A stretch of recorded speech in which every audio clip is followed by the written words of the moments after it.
Now, I'm going to say something really controversial. In and of itself, slavery is not immoral. What? What the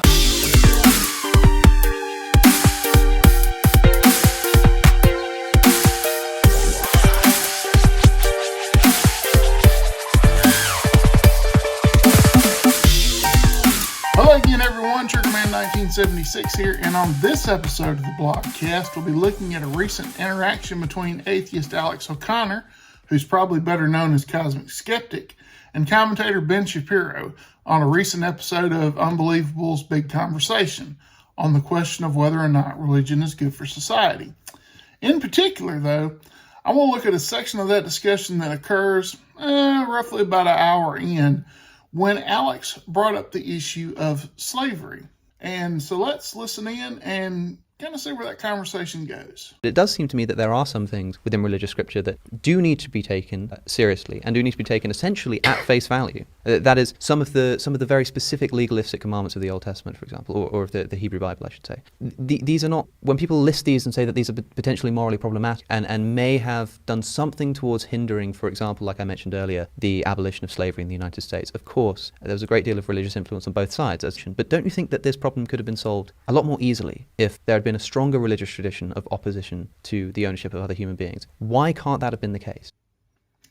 Now, this is one of those issues where the average Christian, especially an American Christian, will often stay away from because, well, we fought a war over it. Allegedly! The issue here that I want to focus on is upon what basis can he call something morally problematic. Now, to even ask such a question, one might say that I'm trying to defend something that's morally problematic. But what I'm really looking for is the grounds for such a claim. This is important because Alex essentially denies that anyone has moral agency. The very argument that there is no free will that I subscribe to, at least one of the various forms that it takes, is a sort of Schopenhauerian view that you can do as you will, you just can't will what you will. And that you are essentially just a biological machine reacting to its internal and evolutionary drive. Now, some might say that I'm potentially misrepresenting Alex on this point, but what needs to be pointed out is that the instant you take a philosophical position that you're a reactionary agent, that what you're responding to is merely the environment in which you exist and the processes which brought you about, then moral questions, whether or not a particular individual or societal action carries moral weight, then the questions regarding that behavior in moral terms simply become nonsensical. In this instance, slavery, for example, as behavior that's either embraced or rejected by a particular societal group, cannot be judged morally simply because two groups are simply acting based upon the basis of their environmental forces and biological drives, which do not carry any moral aspect. Now, you may not like that, but that's just the way it is. This is because the moral judgment would necessarily be rooted in the same causes. That being said, when it comes to the issue of slavery, especially in regard to the biblical text, Ben makes a very important point. The Bible is in an inherently problematic position in the sense that, on the one hand, it's trying to divulge important truths for all time. At the same time, it's talking to a people of a particular time. Now, this is important, and it's something that needs to be recognized. The Bible is, first and foremost, a historical document that speaks in the language and concepts of the culture that produced it. Now, what some might attempt to do is use those facts to dismiss Scripture in terms of authority. But to do so demonstrates a fundamental fallacy and bias on the part of the one making such a dismissal. Shapiro points out that while the text of Scripture speaks in the terms and culture of the original audience, nowhere do we find in a divine mandate for such within its pages. He makes a further point. There was a society that existed at the time of the Bible in which slaveholding was not only ubiquitous, it was universal, and which was true for virtually all of human history. That's right. And could be justified not just in terms of religious scripture, but in terms of Aristotelian thought, right? I mean, the great philosophers we like to cite sometimes in the secular tradition are big fans of slavery, and that's true virtually up until the 18th century. Yes. So the idea would be is this verse attempting to woo people away from a tradition of slavery or to humanize the slaves? Or is it attempting to reinforce that by making it harsher and more difficult? Now, like I said, it's very easy and terribly tempting to be dismissive of the cultural context of Scripture. But the questions that Shapiro brings up are very important and they need to be considered, which are, is the passage attempting to woo away people from a particular position? Is it trying to engage in humanization? Or is it trying to reinforce a particular behavior? The point that Shapiro is ultimately making is being directed as a moral obligation or precept, or even a necessary requirement that needs to be both understandable and livable to whom revelation was originally made. This is an incredibly important point to recognize, given the fact that slavery was both ubiquitous and universal in the world up until about 200 years ago. And it's still very widespread today. I think the current total is between 35 and 40 million people are currently enslaved in the world. It's the most that's ever been enslaved. Now, Alex brings something of a rebuttal at this point. Even if it is the case that God, for some reason, couldn't even hint at the idea that maybe eventually we should be moving towards the abolition of the idea of owning human beings as private property, he just had to hinted condone at it. it, but yes. I still think it's the case that he would not permit a flat immorality, and I think you would agree with that too. I like how Shapiro pushes back against Alex in this clip. And I agree that we do get hints that there's a recognition that situations, both social and economic, can and do change. But Alex seems to think that God cannot permit immorality to exist or even persist if such furthers God's own interests and ends. In fact, I would argue that we see such an instance in the life of Joseph, the second youngest of Jacob, as found in the book of Genesis. Pardon the Sunday school lesson for a moment, but we need to remember back to Genesis 37, where we're introduced to Joseph, where he essentially becomes a tattletale on his brothers, and this engenders a certain degree of hatred from them toward him, which results in them conspiring to murder him. Further, they decide to leave the matter to fate and sell the brother to slavery in Egypt. To make a long story short, Joseph eventually becomes second in status only to Pharaoh himself, and eventually is reunited with his brothers and family in circumstances where he could have very easily have avenged himself against them. But instead he decides to show mercy and forgiveness, and essentially summarizes everything that happened to him into a gracious conclusion, saying, "As for you, you meant evil against me, but God meant it for good, to bring about that many people should be kept alive as they are today." Now, it would be nice if every situation where someone was enslaved ended as well as Joseph's. Unfortunately, they don't. How many of those who went with Joseph to that slave market lost their lives in the days, weeks, months, years? How many simply embraced their situation and rose up through the ranks, even to be high-status slaves like Joseph? The point that I'm making here is that for us to see slavery as one thing is naive and fundamentally ahistorical. But here again is the problem for Alex. If people are simply acting in accordance with the forces of their environment and their biological drives, what's the problem exactly? And this is something that needs to be considered in this next clip. Do you think that the ownership of other human beings under the conditions of the Hebrew Bible are immoral? Yes. So how do you account for God commanding something which you now see to be, or rather permitting something and explicitly and giving you details about how to do something which is proactively immoral? Because he's not permitting me, permitting my great to do something immoral, to do something immoral that in the time was not considered immoral. It wasn't considered immoral, right. But was it immoral? By today's standards that were developed by the Judeo-Christian tradition, sure. By today's standards developed under the Judeo-Christian tradition, immoral. Which, by the way, you're living off the you're again, not to get back to the Tom Holland argument, you're living off the remains of this. I mean, where's your morality coming from? Here, I think it's a chink in Ben's apologetic, because he essentially creates a distinction between slavery as a historical practice and slavery as understood in the modern context, i.e. the African slave trade.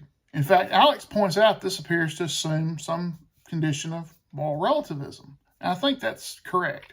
Now, I'm going to say something really controversial. In and of itself, slavery is not immoral. How do we know this? Because Scripture never condemns it. Rather, what God does condemn are particular practices within the broad umbrella of the social status known as slave. For example, kidnapping for the purpose of enslavement is forbidden and condemned.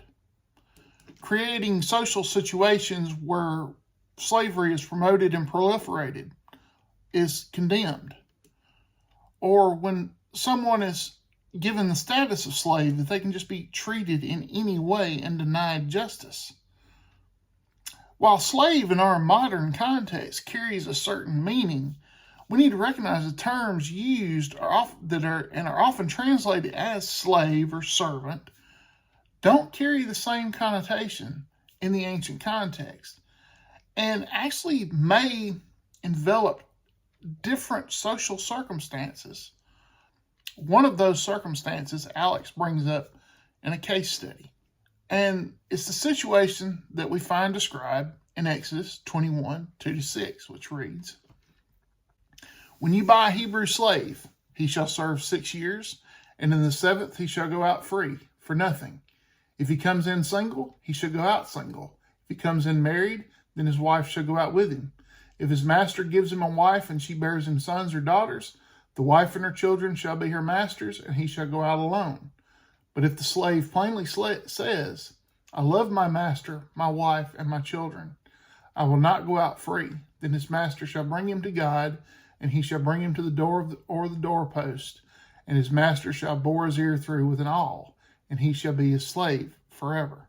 So when we look at this passage, there are a number of factors that need to be considered, such as, what are the conditions of this man's life prior to his entry into his servanthood? Was he impoverished, or was he simply taking advantage of a wealthier person? Is this simply a matter of convenience in uncertain times? Is this some alternative form of punishment for something such as theft? There are a number of factors that must precede our judgment of the situation, thereby avoid what C.S. Lewis has rightly called chronological snobbery, which has certain built-in fallacious assumptions. But let's listen to what Alex has to say. Now, here's a suggestion, for example. If it was already established that Hebrew slaves go after 7 years, and it's already established that if they come with a wife, they can go after 7 years, then if I give them a wife and they have children, would it not be, it doesn't seem to me particularly revolutionary. It doesn't seem to me the kind of thing that would have caused such social discohesion that God just couldn't have found a way to do it, to say, well, why not let the whole family go free after those 7 years? Well, it would seem we have to ask, why would a master give his slave a woman, a wife? First of all, as Nahum Sarna notes in his JPS commentary on Exodus, it was rather a common practice in the practice of slavery in the period in question to give a male slave a woman for the purpose of raising up slaves for the household. And in such a situation where there was no expectation of emotional or matrimonial bonds or even support once the relationship had ended. It would have essentially been considered a perk. However, perhaps this situation is like that described in 1 Chronicles 2, 34 and 35, where an Israelite by the name of Sheshan, who has no sons, gave one of his daughters to his slave in order to produce an heir. Something we need to think about. Now, Alex seems to assume that the man's situation when he leaves would be considerably better than when he came in, and it simply may not be the case. And moreover, given the commonality of the practice and the beliefs that surrounded it in the ancient world, one would have to take issue with it. What passages like Exodus 21 do is give us insight into how those people would have dealt with that situation. If the slave decided that he wanted to maintain the relationship both with the woman and any children and the relationship that produced it. It also tells us that slaves wasn't obligated to provide for them since they weren't really married in any legal sense. Which brings us to the last part that we need to consider if we are ever engaged in such a debate. More than likely, you've heard of what is known as the tripartite division of the law: moral, civil, and ceremonial. And while this distinction is true, we often haven't really thought about what the relationship of these have to one another and how these are worked out not only in Scripture, but how they are to be understood in relationship to one another. Indeed, when we discuss them, we often place them on the same level, as if they're relationship is equal. Rather, we need to change how we orient and think of the moral law as the top of a pyramid. The moral law as it's represented, 10 Commandments or Decalogue. It's only then that we can begin to see these working out in either the civil or the ceremonial, as well as the relationship between civil and ceremonial, specifically in their social and historical context. What this means fundamentally is if we're going to make the accusation that some law, as described in the Old Testament, is immoral, then what needs to be demonstrated is that it's so from the moral law itself as it's being applied in that particular situation. And that's the reason why I began this video very plainly by saying that slavery in and of itself is not immoral, because we find no prohibition of it in Scripture, at least in the institutional sense. Largely because the term that gets translated as slave has no one meaning in its ancient context. And we can find various aspects of particular practices condemned because they violate the moral law. But there's no absolute condemnation of slavery in and of itself. We find warnings not to make oneself a slave or to find oneself in a position where they can be turned into a slave, but no condemnation of slavery as such. Now, we condemn it because we've broadened the application of the moral law, but does that make us right and them wrong? We'll have to leave that to God.